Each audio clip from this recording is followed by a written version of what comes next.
Hello. నేను new year special కోసం అని క్రిస్మస్ కూడా ఉంది కదా అండి, చాలామంది కేక్ తయారీ విధానం తెలియదు.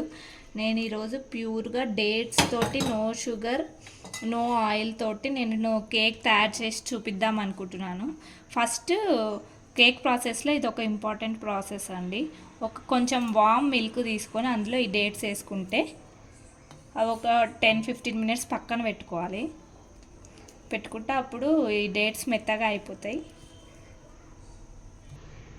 మెజరింగ్ కప్పు ఒక 250 ml నేను ఇప్పుడు ఇది ప్యూర్ వీట్ ఫ్లోర్ని తీసుకుంటున్నాను.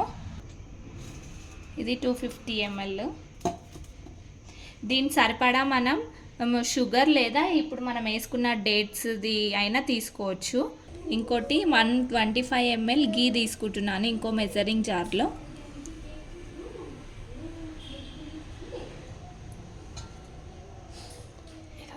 మనకు ఇష్టమైతే మనం గీ తీసుకోవచ్చు, ఆయిల్ కూడా తీసుకోవచ్చు. కాకపోతే గీ తీసుకుంటే మంచిది కదా అని నేను గీ తీసుకుంటున్నాను.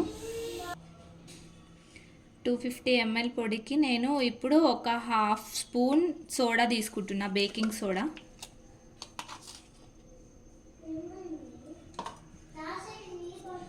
ఇంకొక 1/4 స్పూన్ బేకింగ్ పౌడర్ తీసుకుంటున్నాను.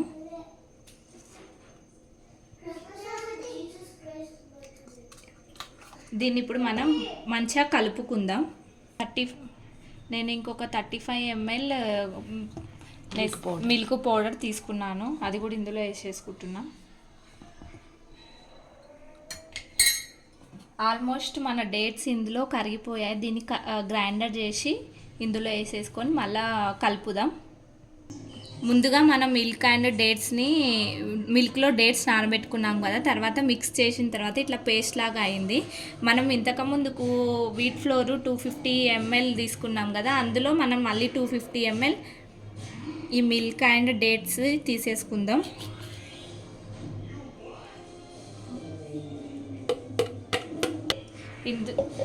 ఒకసారి కొంచెం మిగిలిపోయి ఉండే దాన్ని మనం మళ్ళీ గ్రైండర్ పట్టుకుంటే ఇలా వచ్చేసింది. ఈ 250 ml ఇందులో వేసేసుకుందాం. నేను కొంచెం స్వీట్నెస్ కోసం అని నేను మిల్క్ మేడ్ కూడా యాడ్ చేస్తున్నాను, 80 ml.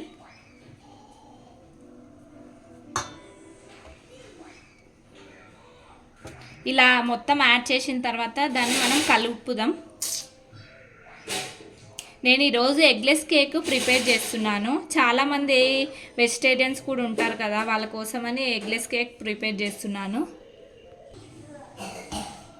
నా దగ్గర విస్కర్ లేదు కాబట్టి నేను ఒక స్పెషల్ టిప్ ఫాలో అవుతున్నాను.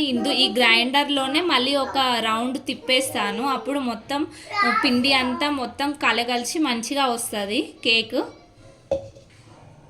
కొంచెం క్వాంటిటీ ఒక 4 to 5 drops వెనిలా ఎసెన్స్ వేసుకొని ఇప్పుడు మనం అలా గ్రైండర్ చేసేసుకుందాం. ఇది ఒక సింపుల్ టిప్ అండి. కొంచెం మిల్క్ తక్కువైంది, నేను మళ్ళీ ఒక 80 mlలో 40 ml మిల్క్ యాడ్ చేస్తున్నాను. మళ్ళీ గ్రైండర్ చేసుకుంటా.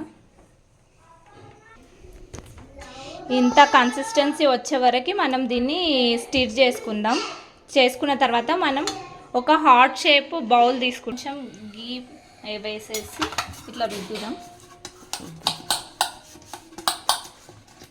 దీనిపైన మనము కొంచెం డస్టింగ్ చేసుకుందాం. ఇట్లా డస్టింగ్ చేసుకోవడం వల్ల కేక్ మంచిగా వస్తుంది, అతుక్కోకుండా ఎంబడే.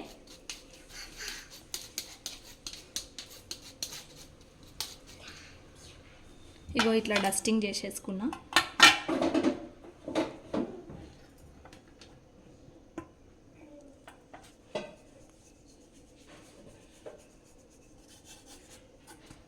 సైడ్స్కి కూడా డస్ట్ చేసేసుకున్నా. తర్వాత ఈ మిక్చర్ని హాఫ్ వరకు వేసేసుకుందాం.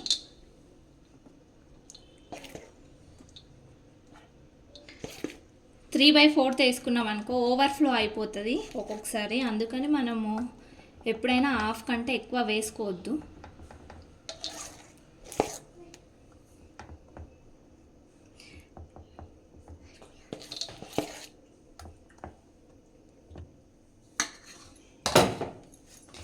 ఇట్లా కొట్టేస్తే కొంచెం లమ్స్ ఏం లేకుండా మంచిగా వచ్చేస్తుంది. ఇది నేను పిజియన్ ఎయిర్ ఫ్రైయర్ యూజ్ చేస్తున్నానండి. ఇప్పుడు మనం తయారు చేసుకున్న ఈ హార్ట్ షేప్ కేక్ని ఇందులో పెట్టేసి ఎయిర్ ఫ్రైయర్లో పెట్టేస్తున్నాను. స్విచ్ ఆన్ చేసా, ఇట్లా మనకు ఇట్లా ట్యాప్ టైప్ చూపిస్తుంది. ఇందులో మనం కేక్ అనే ఆప్షన్ ఉంది ఇక్కడ, దాన్ని సెలెక్ట్ చేసుకుందాం. ఈ మెనూ మీద టైం మనం ఒక 15 మినిట్స్ చెక్ పెట్టేసుకుందామండి. ఇది ఆటోమేటిక్గా 25 మినిట్స్ చూపిస్తుంది. మధ్యలో ఒకసారి తీసి అయిందో లేదో చూసుకుందాం ఒక్కొక్కసారి. ఆ టైం అలాగే 25 మినిట్స్ అలాగే ఉంచుతున్నా. దాని మీదే మళ్ళీ డబల్ ట్యాప్ చేసేద్దాం. ఇప్పుడు స్టార్ట్ అయింది. ఆఫ్టర్ 25 మినిట్స్లో రిజల్ట్ చూద్దాం. మధ్యలో ఒకసారి అయితే పక్కా ఓపెన్ చేసి చూసుకోండి, ఒక టూత్ పిన్ పెట్టి చూసుకోవాలి. మనం పెట్టుకొని టెస్ట్ చేద్దామండి అయ్యిందా లేదా అని. అయిపోయిందండి, అసలు కొంచెం కూడా అంటుకోలేదు. Christmas, happy new year, cut,